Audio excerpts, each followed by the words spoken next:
Hey, what's up to the point, listeners? It's your boy, Chris, along with my co-host, Mr. Chad Peterman. Chad, guess what, buddy? I have something special on the way for you. What you got? Your RYNOx award. Did you find it? We have located the award, and it will be on its way to Peterman Brothers facility in care of Chad Peterman. There we go. I like it. Congrats, Chad. Thanks, man. Yeah, that was a few months back, but we're gonna make it happen. February. At least we found it. Yeah, I didn't even know you didn't have it the whole time. I was like, "Holy shit!" And then so they ended up finding it. So anyway, it's on its way to you. Perfect. But that's not why we're on here. I just want to bring you up to speed. This is actually, I was telling Chad beforehand, and even Josey, who's our guest today, that I had one of those mornings, man, where I woke. I was like, "There's no way I'm making it today." Like I felt like crap, and then you woke up with the cold sweats and like all that stuff. And so I've been powering through today because I've pushed this thing off a couple different times, and not because I wanted to, Josey. It's not you, it's me. But I got my friend Josey Parks on here as the CEO and the newest owner of SVG and the Windstorm Conference. Yeah. Good serial entrepreneur, badass sales guy. Also, just biggest year was, I think he said, just over $6 million in sales. Built and led a massive sales team for another big company. We actually officially met at the Waste Management Open last year, like physically. I heard of you, but we met by our mutual friend Sean McGraw, who introduced us.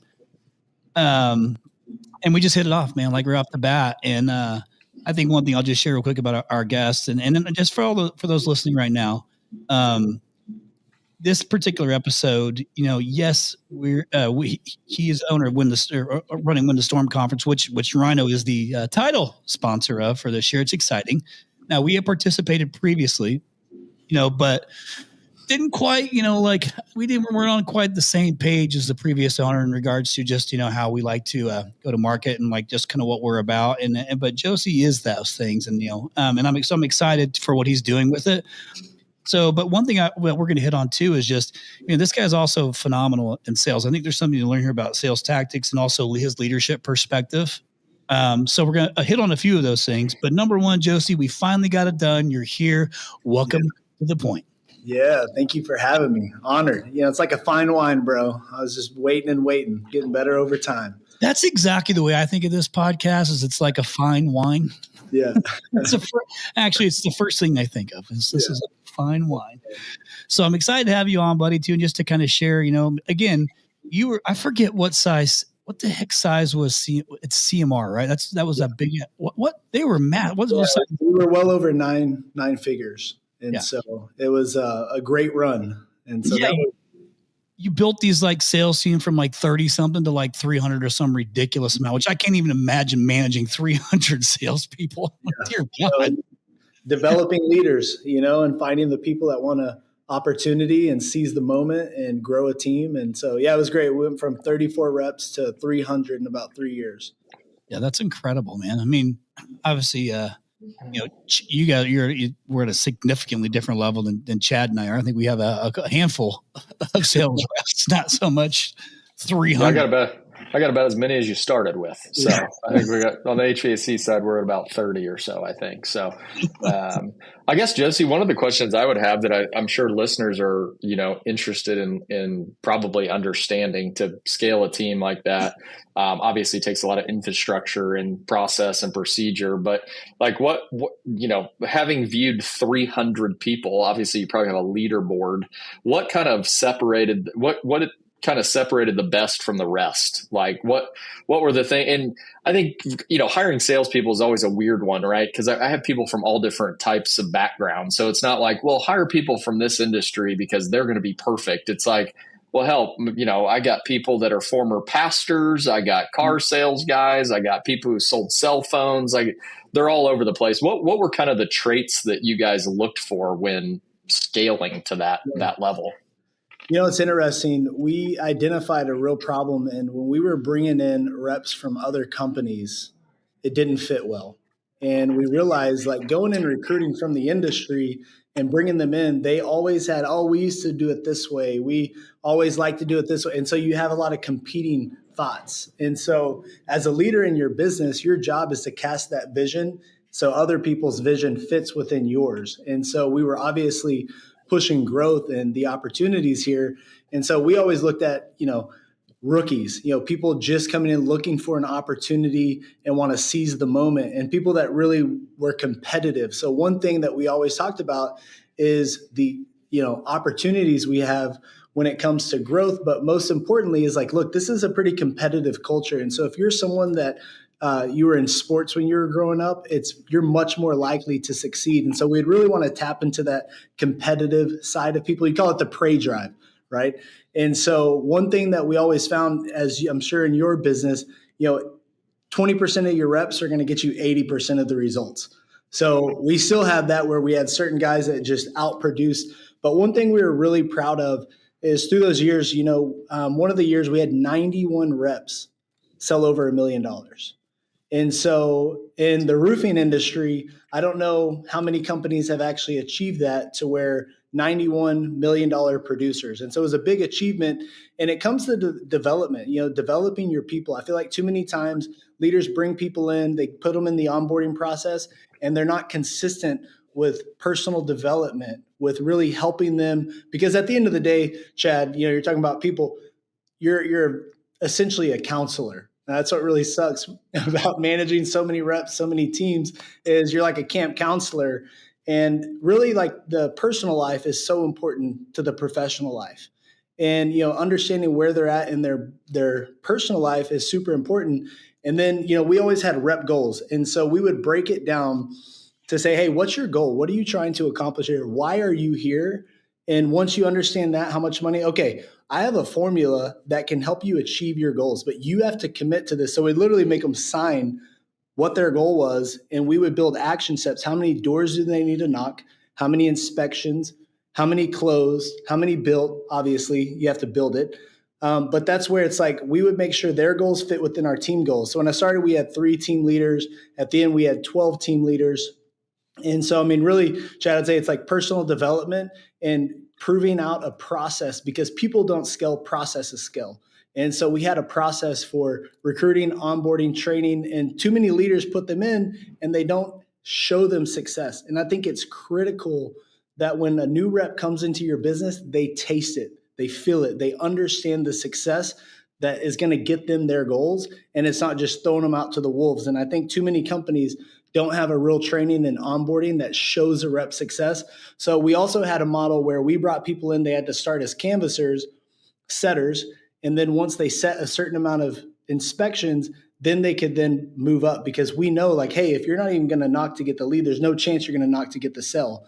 And so we just found over time ways to do that. We did, I did massive group interviews, which a lot of people don't like, but I was one to many in those. And that's really was one of the easiest ways that I found to scale a team like that. But I had great team leaders. And so you can't do it alone. You still need people to manage that process.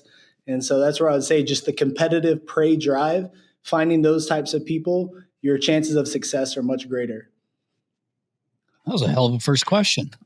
Chad, just rapid fire it off the bat, man. That was awesome. Attaboy. I'm only asking questions to address our issues, Chris. I'm trying to find answers here. So sorry, I got notes. I knew what you were doing. My brain immediately goes to, well, Josey, why don't you just go spend about a week at Redbird? You just showed you know how to do it, okay?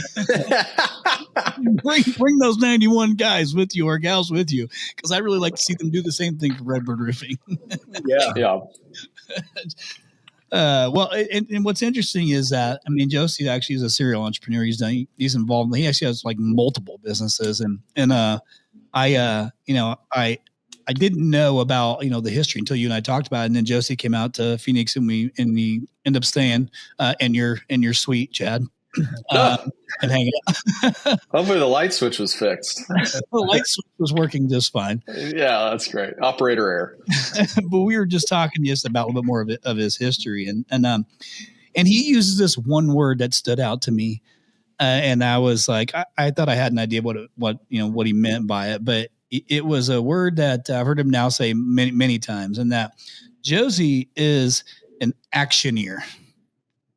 And so, Josey, why don't you explain what an actioneer is?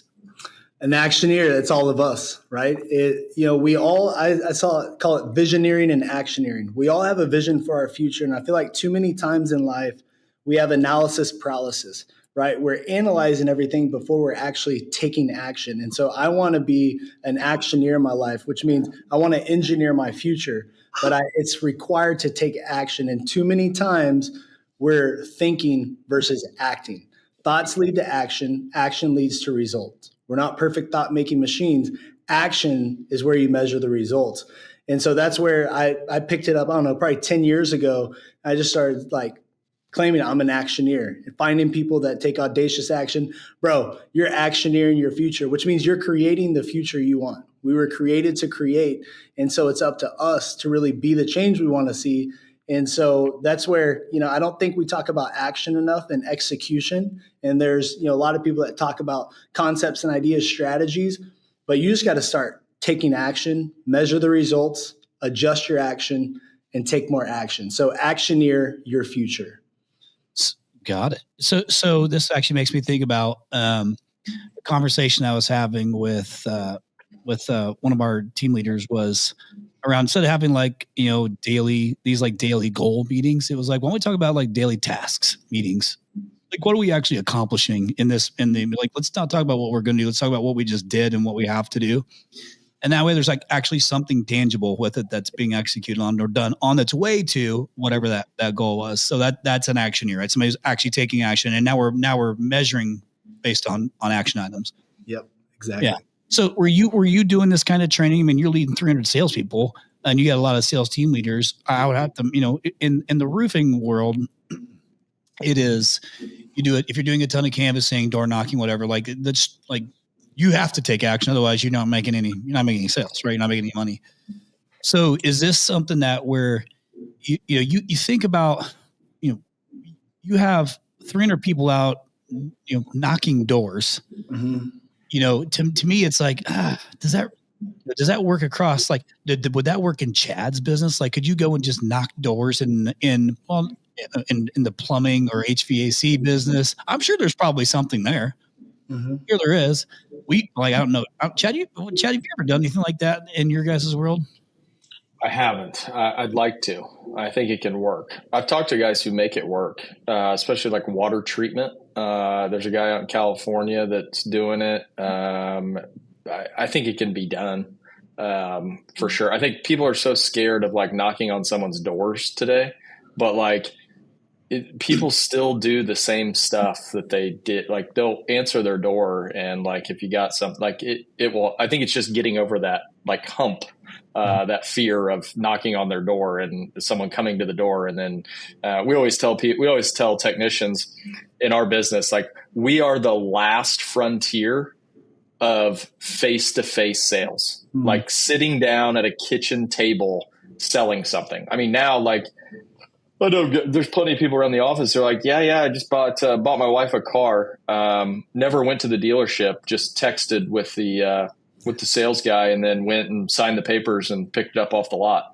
But for us, roofing, HVAC, we have to go to the home to evaluate what we have. And that's kind of the last piece of face-to-face sales. Yeah. I would say about canvassing, if you think back to the old siding window salespeople, I mean, they were at a ton of canvassing back then. And then kind of the industry started to move away to digital, which digital is great. Where I feel like there's a competitive advantage with canvassing in regards to targeting, there's a lot of noise in the market. And so if you can do a good job of identifying possible customers and communities. So you think about, you have a plumbing company, Chris? I don't. Chad does. Okay. Yeah. Okay. Y'all are partners on the roofing. Yeah. So Chad has a big HVAC and plumbing company, and but not me. So if I was started, I'd be like, hey, where are we getting the most leads that are converting? And so I would take the data and I would say, where are we converting the highest? Obviously, this area has all cast iron. The age of the homes are 35 years plus. And so I'm going to take some data, I'm going to analyze it, and I'm going to send a canvassing team out there because I know our closing rate's higher. I know there's higher demand there. And I know there's a lot of noise in the market. A lot of people probably want in that. So I'm going to cut through that marketing and I'm going to go directly face to face, belly to belly, and I'm going to knock those doors. And so that's where I think, whenever you analyze data and you look at success in certain areas, zip codes, regions, like that's where I would start a canvassing team, is where the need is there. And that was like a big part of our success is targeting. We used AI to find all the tile roofs because we only did tile roofs. And so we used AI to find all the tile roofs. I scraped all the building code to figure out who had already replaced the roof. So I knew who had an aged tile roof, who had already replaced it, leaving my target of these specific homes. And then I direct mail them, email marketing, OTT, every single way I could interact with those. Then I'd have reps show up. When the reps show up, they're like, y'all are everywhere. What do I got to do to get you to leave me alone? And so there's supporting the canvassing efforts with digital, direct mail, and others. I mean, that's where I feel like that is like the most effective way of marketing, is bringing it all together. Yeah, absolutely. I mean, we talk about it today. We haven't actioned on it, but it's an idea in my notebook over here, is to, I think about if you are an HVAC contractor, which I know there's a lot that listen, like, what if you could take your membership list and segment it by zip code and or by neighborhood? Like if you could drill it down to a neighborhood, what if you could schedule, if you had, 15 customers in a neighborhood, what would it look like if you ran maintenance for all 15 customers in that neighborhood on the same day, and then layered over canvassers touching all the other people while they answer their front door and see all of your trucks throughout the neighborhood? Not only are you super efficient because your guy doesn't even have to move his truck, he's just got to walk to the next customer's house and do the maintenance on it.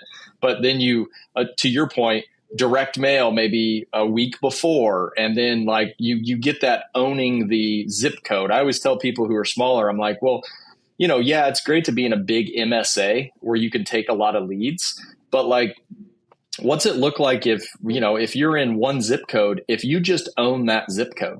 Like, how do I just own this zip code? Because they already see my trucks. They already know that I'm really local. Like, what are all the things that I can do? And I think canvassing is a part of that. Like, get out there and meet people. Like, talk to them. Like, maybe they need your service. So, show them that you're there. I think that's a super good point for sure. Nothing to it but to do it, Chad. You already got the framework, baby. Go actioneer it. Let's get it. I know. Sad thing is, I don't know that I could knock on a door. I don't quite have that personality. So I've got to build the team and then we'll make it. Chris is laughing because he knows that it's true. But I would be a terrible door knocker. I'd be so scared. I don't believe it. There's something about rejection, but once you get a handful of them, then you're like, actually, this doesn't hurt me. Some do, some don't. So what? On to the next. You would think I would know all about that. I first met my wife when I was 14, and she didn't start dating me until I was 26. So I should know all about rejection. Chad's actually more of a Christmas caroler. That's what he's more comfortable with. Exactly. That's me. Right. You hit it on the head. Here's one thing I think about when you're the homeowner, especially now with you got Ring cameras, you have all this stuff, right? So if somebody approaches your door, and they're a stranger, we immediately go into like a defensive mode, right? Like a protective mode. At least that, I do still even, right? Like, and I've heard like a couple different ways that people approach it. Like if you have your nice uniform and people recognize your brand, that's one thing. I think if the Peterman Brothers technician walks up to a door and somebody looks outside and sees it, and they might not think like too much about it, right? Maybe, I don't know. But if you don't have a brand and you just walk up to a house and you got your clipboard, I'm immediately suspicious, right? Like you got your clipboard. What are you trying to sell me before I've even said a word to you, right? Like that's what you kind of have to deal with that. So I've heard about people who would, walk up to the doors with their vests on, like the yellow vest, the orange vest. You kind of look like you're maybe doing something, and which kind of, I guess, brings down the wall a little bit. Cause you're like, oh, there must be something happening, and then they open the door and it's kind of like the, shit. It was just a sales pitch again. Right. So like, is there like, I'm certainly you've had to deal with this. Like what are some of these tactics that people are doing, or at least some of the best tactics when approaching these doors, to kind of bring that wall down fast that you've experienced or that used to train on with your sales team? Yeah. A pattern interrupt. And that's really what it comes down to, is because obviously the loudest voice in any conversation is in their mind. So you haven't even had an opportunity, and they're already preconceived notion that you're already here to do bad.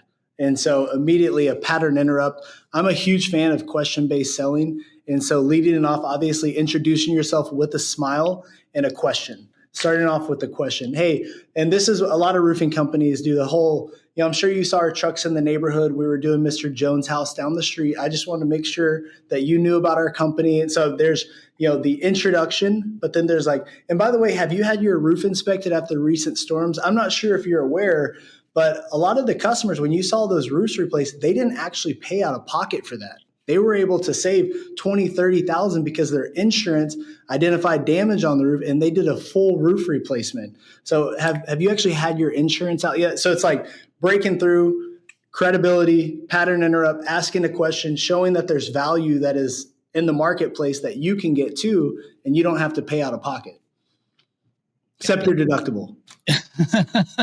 See, if you led with that for me, I'd already be like, maybe it's because because I have sales background. All I'm thinking about is that he just asking me questions, leading me down the path to get me where he wants me to go. And I just, that's why it's like, God, I struggle with it. But maybe that's most people. Like, so you still kind of like got to find, the right, but there's only one way to find out, right? You got to keep knocking. Yeah. Well, and that's where like, bringing in humor, obviously connect. If I walked up to your house and be like, whoa, man, how did you get this house? Dude, you're like, awesome, and you're young, you're good looking. Like, come on, tell me. I would start with something like that. Yeah, we're tied, Chad. Hey, no. So don't. You're good looking. I didn't know about the young part. That was the part that tripped me up. That's a part that you not feeling very young. Yeah.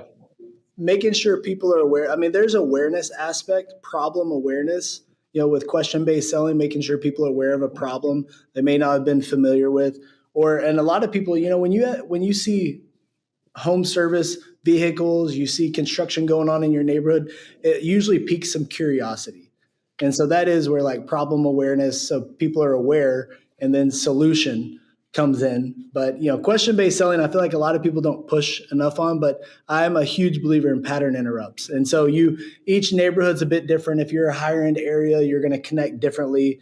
If you're average blue collar area, working class, you're going to have a different pitch, but you got to adjust to the market. That's how we always did it. When you were having to do, like, can you imagine if you had, and maybe you did, but can you imagine having a tool like, we have Rilla as one of our sponsors who gets to it's basically like a virtual ride along now, or it's recording the door knockers conversations or even the sales pitches in the house. So that way you as a coach or a leader could go back, listen to it, and then coach a rep without actually having to be there. I don't know if you had any tools like that, but you guys must have been having to do like tons of sales training on this type of stuff. Like, I'm guessing, right? Because there's, and role playing is like the thing that everybody hates to do, but it's like it's such an impactful tool to like actually do role play. It's critical. Like every single sales meeting, you have to role play because, Rilla wasn't available. And, with all of our canvassers to pay, it would have been pretty difficult to get started. It's pretty meaty there. But definitely role playing. A lot of people, they don't want to do role playing because it's uncomfortable. It's the most uncomfortable in front of your peers. So if you can master it here, imagine what you can do at the door to someone who's not familiar with what is the right pitch. And so, having a training platform is huge. We actually used to use SVG. It's a roofing training platform. And so having, best practices, industry standards, and then building your own video library content. But, mastering the presentation. I mean, a sell comes down to a masterful presentation. And, thinking about technology, Chris, whenever I started in the game, there was no tracking apps. There wasn't Sales Rabbit, Spotio, all these others. So I used to have a black notebook writing all the addresses down. Then I started using EveryTrail. Have you ever heard of All Trails? Nope. It's a bike trail app, camping app, all this. But I used to have my reps sign into now All Trails, and it would track everywhere they had driven. And so we could drop pins so we could know the houses we were knocking. When a storm hit, we could isolate the actual ground truth of the storm. So we started to use technology to advance our strategy. Then it got to where canvassing apps came along where you could drop pins on all the doors. I could assign areas. I call it cutting turf. So like areas that this rep's going to be working. Then you can look at areas, time of day, day of the week, and then of knocks to answered. So then you can find patterns and consistency in certain areas where they're more likely to be home. Then you can find like certain reps do better with certain range of home values. And so like the technology aspect of it, like, man, it would have been incredible to have things like Rilla and others, way back in the day, because the role playing, they could sit there and role play on their phone all day long and not in a company meeting. And so there's a lot of value with technology. And I'm a huge believer in technology advances strategy. And one last thing that I used to do is we would profile, so we would get data on all the consumers in a market. And so we actually knew the type of buyer. And so I have a company called Think Unlimited where we match the right rep to the right appointment. And it all started from doing that on the doors.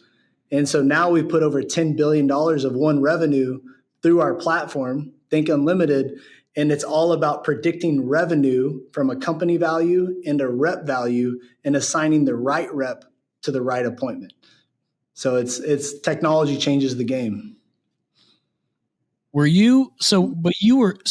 most of all your sales stuff was around the insurance based, the storm business, right? Like not so much retail. No, I did comp to metal upgrades and insurance replacements, metal roofs. So I only did metal for like the first 12, 13 years of my career. Right. But some of this stuff is like, it's like, it doesn't matter if it was metal or whatever. Like some of this stuff, the sales tactics are the tactics. Like you still got to go. Totally. Yeah. So, but I think, sorry, I was just going to kind of double click on what you were talking about with the data, because I think this is impactful for regardless of what you're selling. Home services alone, like you have to understand your data. Like if you got a sales rep and he's closing at this percentage, like you can only do like you can train until you've got to kind of manipulate the outcomes. And I think there's a number of softwares out there now that are doing a great job of this. But I remember when we first started, it was just a spreadsheet. It was a spreadsheet. We started with who do they close? And then we moved to like, what's the demographics? And then we moved to home value. And we just started adding all these data points so that we could understand what rep needs to go to what call to set them up for success. Like, hey, Bill, I know you seem to do better with the older customers in this kind of area. It seems like you've got that pitch nailed. And it could be for a number of reasons. Maybe he's older. Maybe he, grew up in the area, so he's got a lot to talk about with the people. But I think it's so impactful to understand that data. And there's so much technology out there that getting the data is easier than ever. I mean, we're pulling down. I mean, for us right now, we pull down when you call in. I'm basically pulling every piece of information I can off of online. I'm pulling every piece of information I have on you so that then I can make a determination on who should actually go to that call and what is that call worth to me. Yeah. And obviously, you can get super granular, but I think it's important for every contractor to understand that right tech to the right call will set you up for success and can improve conversion rates. It may be just a little with one data point, but over time, as you add data points in there, all of a sudden your conversion rate starts to jump. And you're wondering, well, like Bill, he's still the same guy, but he seems to be closing at 5% higher than he did last year. Well, why is that? Well, we're setting him up with the right opportunities. That's exactly right. And, to elaborate on that a bit, we've seen that with our data, if a company does round robin assignments, and there's still a lot of companies that do that, when they bolt on our technology, their increase in closing percentage on average is 17%. And if a sales manager is sitting there assigning, it's 10%. So that shows the difference with a sales manager who knows his rep, knows the market, and knows which rep to send to which appointment, it's a huge difference. But then you add property attributes, demographic, economic indicators, all the other attributes that you can bring in, and then it looks at historical performance and it can predict the future. So, I mean, it's crazy what you can do with data, actionable insights. It's not just having the data, but how do you take action off the data? That's what counts. Yeah.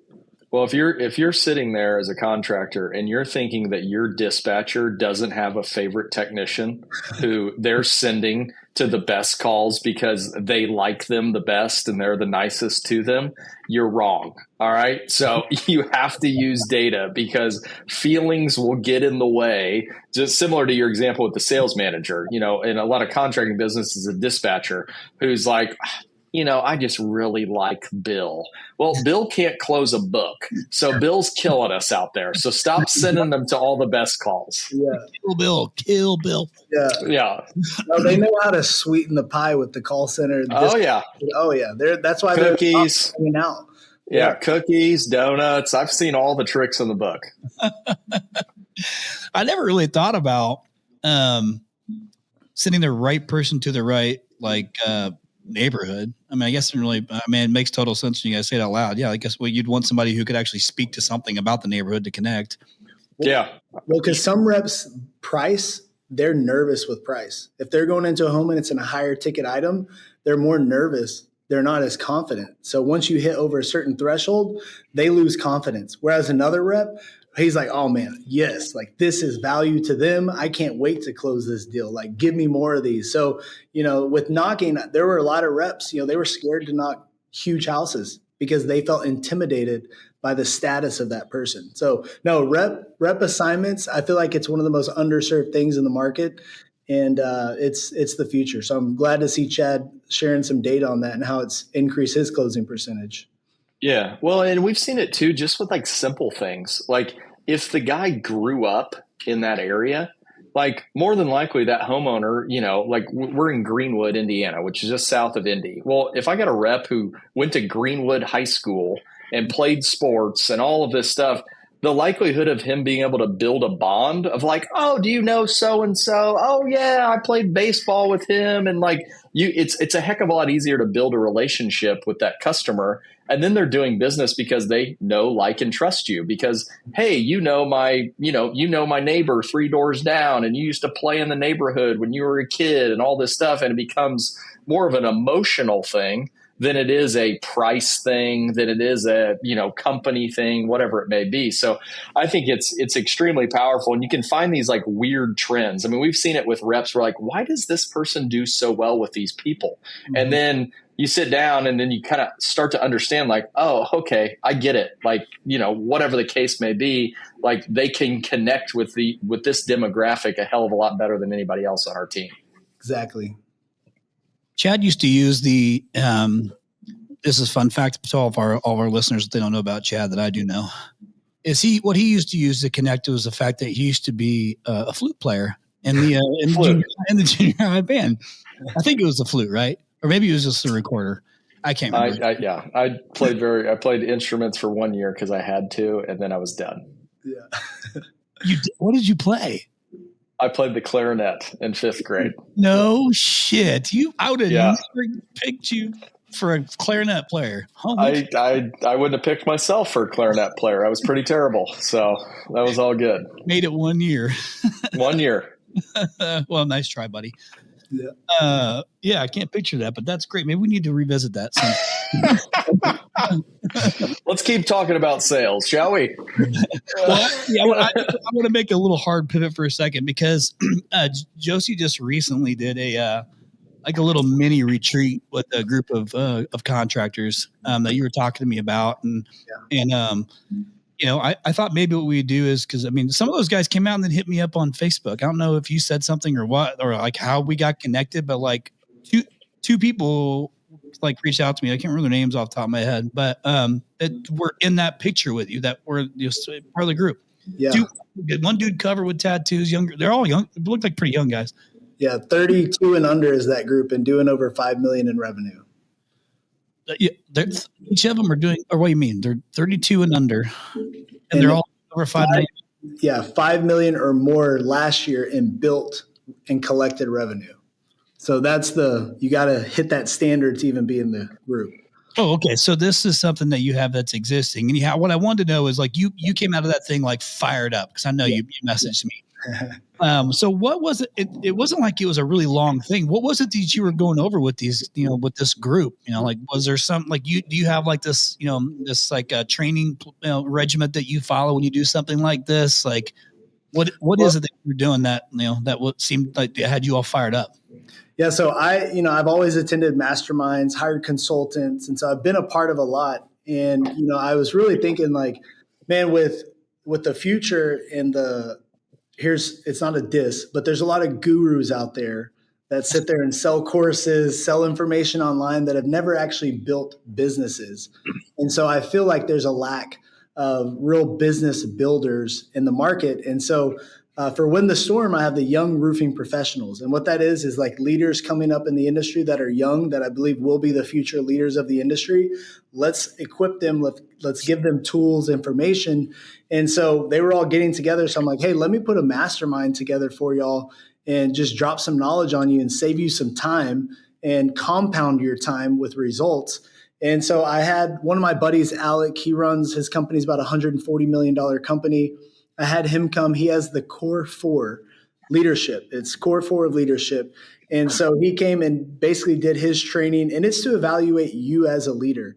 How do you show up in your leadership style and abilities, and where are your weaknesses? And so there's like a 24 question thing that tells you exactly where you're at as a leader. So we went through that exercise.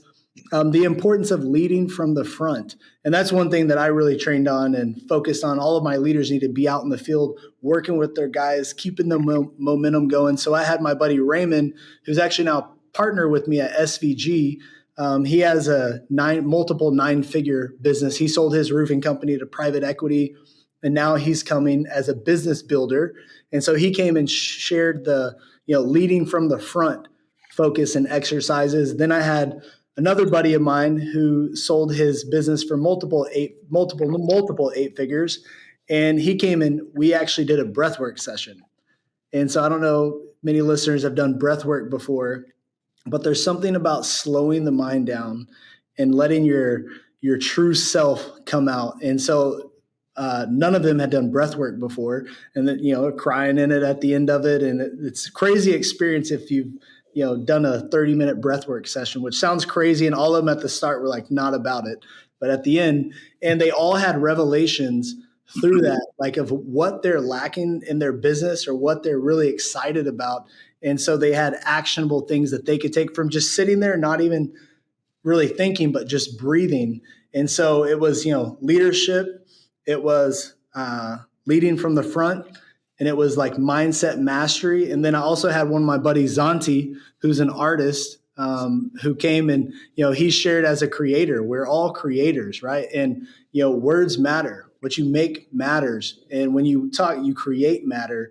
And so really it was taking it back from like, not just so much tasks like in business and what you're usually talking about, but being in a group where other leaders that are going through a similar journey and sharing best practices. And as you're growing in your business, what are some things to watch out for? What are blind spots? And what are ways that I can get better as a leader? And I have people in the room that are actually going through a similar journey. And so I think it's just super impactful when you can develop yourself as a leader and have community of people you can go to that are going through similar struggles and overcoming and lessons that you've learned, to where you don't have to make the same mistake. So it was really cool. And, we're actually going to be growing that into a mastermind and doing a lot more of those events. That was a long explanation. Apologize for that there, Chris. No, it's not. We don't have gurus in our industry, in our HVAC and plumbing industry, do we, Chad? None. But I think that's extremely impactful, Josey. And I think so many people, because of kind of the infiltration of, people who may not have built something. And that doesn't mean that they're wrong or they don't have good advice, but I think it's important to understand who you're taking advice from. And I commend you for helping out all of these young people. I mean, I feel like Well, I don't feel like every day I get a little bit older. I find myself going to these conferences and being like, God, that kid is freaking smart. Like he's got and I'm like, did I just call him a kid? But no, I think it's important for anybody. There's so many resources out there. You've got to be selective and pick the right ones. But there's so much help in the room. And that's what I love about the contracting space. Obviously, I'm new to the roofing space. I've been in the HVAC, plumbing, electrical space for a long time. But we need to embrace the fact that so many people are willing to help. Yeah. It is a community. There's so much business out there that it's not a competition thing. It's not a whatever. It is people are willing to help. And I think we need to embrace that, because there's a lot of, I think, negativity around kind of as companies get bigger and there's more spotlight on the, home services, that, there's, bad actors, and there probably are, but I'm kind of an eternal optimist, and that, I just want to be friends with everybody and like everybody and hope for the best. So congrats on doing that. I'm sure that those guys, especially young up and comers, really appreciate that, kind of that step up, and it'll be fun. And I think for you, it's like, wait 10 years, wait 5 years and see where they're at. And then them to come back and say, hey, that was super impactful. You changed my life. That's so cool. Yeah. And some of the feedback, it's been pretty crazy just from one weekend, what they're able to take away. And that's part of the reason doing it, because, I hired my first consultant when I was 21 years old. I was paying $8,000 a month for a consultant to come into my business. And after a year, I was like, man, I feel like I'm getting kind of bad advice. I'm going in the wrong direction. Come to find out, the dude never built anything. It was just a sales focus, but he was advising me on my entire company, changing the direction of my business. And throughout many years, I've always invested in coaches, consultants, and all that. And I just think there's something powerful about been there, done that, where business builders can actually give back. And that's the heart of it, is hey, I want to save you some time, right? Because you get one life, and we got to maximize the opportunity and seize the moment. And so I'm definitely optimistic like you, Chad. And I used to be the young guy. People would always tell me when they found out I owned a business, they'd be like, I have a pair of shoes older than you, boy. What do you know about roofing? And I'm like, all right, whatever, bro. So yeah. But I think that's too a great point for people looking for mentors, is that if you're looking for mentors, you have to be willing to work too. Mm-hmm. Because the last thing that probably any of the three of us want to do is invest time in someone who's not willing to put in the work. Yeah. I'll have calls, I'll do anything you want on a weekly basis. If you're a guy or a gal who's willing to put in the work and you're going to go do the things, shoot, let's go build something together. I mean, even though I have the only benefit I have is to, say that I helped you and, you're doing great things and taking care of your family and doing all these great things. But I think if you're looking for a mentor and you're looking for them to give you all the answers, that's the wrong approach. Mm-hmm. What you've got to, they're going to help you, but you still have to do all of the hard work, and you got to be willing to do that. And I think that's important when it comes to this mentor-mentee relationship that people need to understand is, you got to be willing to come to the plate and be willing to do it. And there's plenty of people that are willing to help you. Yeah, I actually I think, well, Chad, you knew this. I can't remember, Josey, if you saw this or not, but I went to just over a year ago now. I went to this Rise Up Kings event, which was something that was amazing for me. 3 days. It was hard. I was incredibly uncomfortable with most of it, which is good, right? That's when you kind of get some of the good shit out, is when you're so uncomfortable. And they did a really, really great job of making you feel super uncomfortable. But it was actually ended up turning out to be awesome. And so it just passed a year anniversary, I had a group of, guys that were in that same thing as me. And some of them I still have a pretty good relationship with, because you basically all opened up and share all your shit. So it's kind of like you pretty much put yourself out there. Yeah. But I just hired a coach, and he was a coach for that thing, but I hired him kind of on the side. Now he lives here in Phoenix, which worked out great. and ex-military guy, spent a ton of time, on overseas, like in the shit, like in it. And but also has a little business, a little $20 million plus business out here. And like, so he kind of gets business, but I hired him more so just to hold me accountable. And I can have conversations with that I maybe can't have with anybody else. And it's just to try to keep me like locked in, because I don't really have anybody to hold me accountable for anything. I mean, I hold myself accountable. What I'm talking about. I need somebody who I can like get with and talk through things with me, and like just kind of listen. So to me, that was important, just so I can be like, hey, man, am I thinking about this the right way?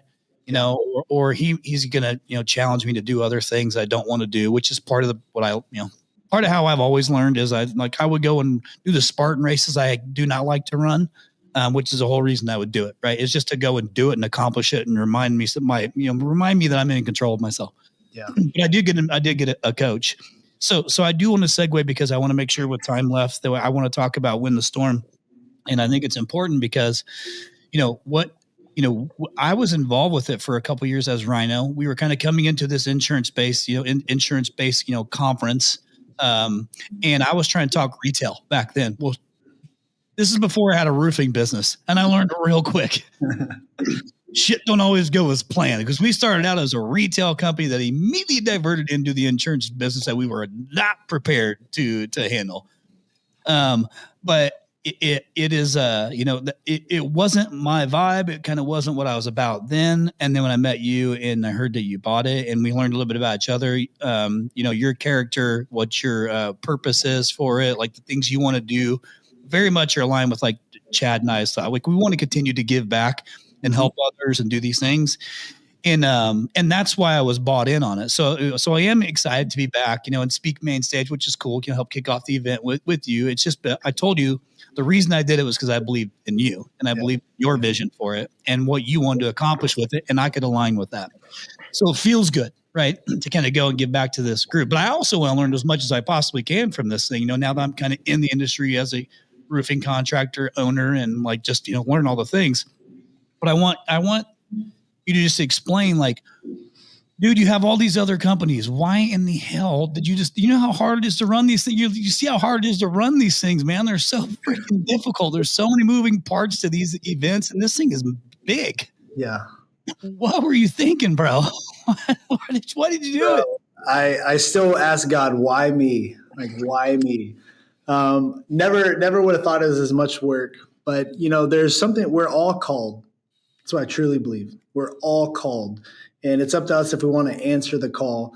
And so you don't make money in events. Events, some people like it because you can build your brand off of it, this, that, and the other. But, for me, I want to bring restoration to the industry. And that event kind of went off. But one thing that has changed my life is events. I can 100% say that. I went to my first IRE in 2010. Met some incredible people. One person I met at that event, Steve Little, who you know very well. Yeah, Chad knows him. Yeah, incredible man and leader. And so I got to rub elbows and meet and network with leaders in the industry, and I continue to do that. I'm now on the board of IRE. Like, that's how much I believe in it. And so those impact the industry, and they can change your life. And so I'm a huge believer in it. So I saw the storm restoration industry. It's very fragmented. It's very wild, wild west. And there are some really great people in that industry. And I didn't like also how retail and professional roofing looked at storm. They looked at us as like the bad guys, as like stormers. And it's just like, dude, we are so important to America. When a major catastrophe hits, when, a huge tornado, hailstorm, hurricane, local markets can't handle that capacity. And so that's where experts, hopefully, come into the market, and they can take on some of that work and restore the home. And that's such an important part. But we have to do better as an industry, because there's the contractor carrier conflict that seems to just be getting worse and worse. And so for me, I'm like, hey, we need to bridge these together, and we need to really find common ground of these industries, because you have carrier and contractor, then you have the customer at the center of that. So how can we make it a better experience for all parties involved? And how can we rally people to professionalize this industry and be the change they want to see? So for me, I felt this was a calling. It was a purpose for me. I've been in this industry for 18 years, and this industry has changed my life And so I want to give back to this industry, and I want people to have that same opportunity I had. I met some of my best friends at Win the Storm. The amount of people that are like, Win the Storm changed my life because of who they met, what they learned. I didn't want that to go away. So I felt like it was my responsibility to put it on my back when no, I didn't have freaking time for it. Like right now I'm missing out on some of the biggest opportunities in one of my businesses that like I've ever seen or had. And it's still going, but it's like costing me many millions of dollars to do this. But this is a calling. The money will always come later. Not worried about it, but I want to bring this industry to a place where people trust and rely on this industry, and that we have professional roofers, right? Not stormers, professional roofers that respond when major catastrophes happen. And so it's my duty, it's my calling to bring in these high-level people to come in to share their best practices and to give back to the industry that's given them so much, and to really build the future. And so that's really the calling, is just to bring the best people in a room and let's share best practices. Let's elevate the industry and let's do good and to be the change in your community. One thing my call to action last year was to be the change, to serve your communities. I had 164 companies commit to community service. I had one who, Jay Haynes, right? Yep. Yeah. And, his reps were in there. He wasn't even in that call to action.